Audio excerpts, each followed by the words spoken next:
the global de-dollarization and the increasing unity of the BRICS countries and the Shanghai Cooperation Organization that Saudi Arabia has also just applied for as well, not just the BRICS, not just telling the world that we are going to be open to taking other currencies, not just signing a military agreement with Russia, but now applying as a dialogue partner with the Shanghai Cooperation Organization. They are getting into bed with these countries that represent 80% of the human population that aren't going green.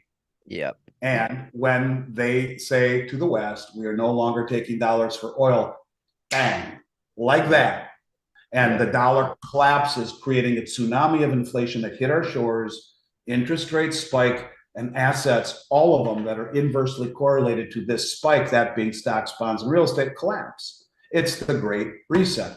These are the things that people need to understand. These are the reasons that I come on your show and talk about buying silver. It is not to get rich. Right. It is to protect yourself, because the biggest money in the world is doing it. And why else would the central banks buy more gold than at any time since 67, the second most in history? And if you look at the January numbers that just came out, 197% increase month over month from December to January. They're doubling down. When I look outside the border, I see a new drive towards mutual settlements in national currencies between Asia, Africa, and Latin America and South America.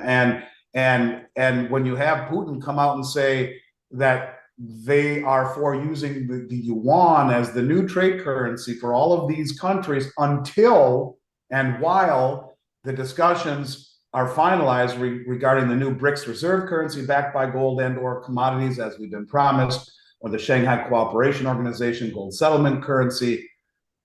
Any way you look at it, they're all moving away from the dollar. And then one piece that just happened the other day, and I don't know if you've noticed this, but I don't know if you're able to add this in later to this conversation, but the president of Kenya just struck a deal with the United Arab Emirates and with Saudi Arabia to buy their oil only in Kenyan shillings, not in dollars. You know, if you don't have silver, you don't have Tesla, you don't have batteries, you don't have solar panels.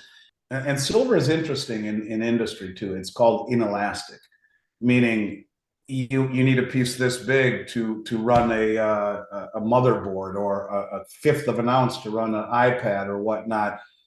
It doesn't matter what the cost is, and that's what it means by inelastic. Silver could go to 100 an ounce, and it wouldn't affect very much. Yes, you'd have to pass that on, but if you need a fifth of an ounce at $100, yeah, it's $20 more to the end cost. But so what? You need it, right? And so these industrials like Samsung and Sony and Apple and Tesla and all of these companies that need silver would be very wise, and I think many of them have secured positions and are taking massive amounts off of the exchanges, certainly accumulating it. But yeah, I did know that, and in fact, when I saw Jim Lewis in Vancouver before things kind of unraveled there, he actually showed me the tweets, and I saw it on his phone. I saw him at a conference in Vancouver. So yeah, I think it's cool that Elon is paying attention, and he's 2, 3, 4, 5, 10 steps ahead of everyone else. Anyway,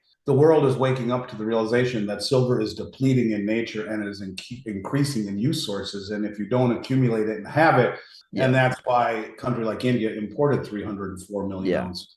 And if we don't do something to regain some form of fiscal or monetary sanity, the country is in very, very big trouble.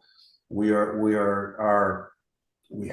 and are squandering the world reserve currency and wasting away the opportunity that we have to be the leaders in this world with the world reserve currency. When you listen to Xi Jinping say goodbye to Putin the other day, and I quote, he says, "Now there are changes that haven't happened in 100 years. When we are together, we drive these changes," Xi says. And he says, "I agree." Think about that for a minute. You're talking 100-year change. Gold and silver, don't think of them as rising. Think of them sitting on a bathtub ledge, not moving.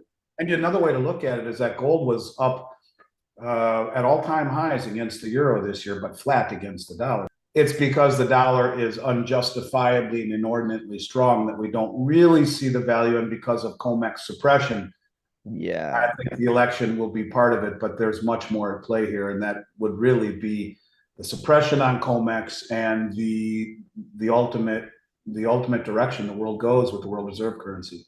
The banks don't have enough money; they have very little in the way of reserve requirements, right? So, well, the same thing is true with Comex, and it's estimated right now, I believe, that there's 15 contracts for silver for every 1 ounce backing it. In other Yeah. words, 15 people have a contract that says I own that bar, but only one really Right. owns.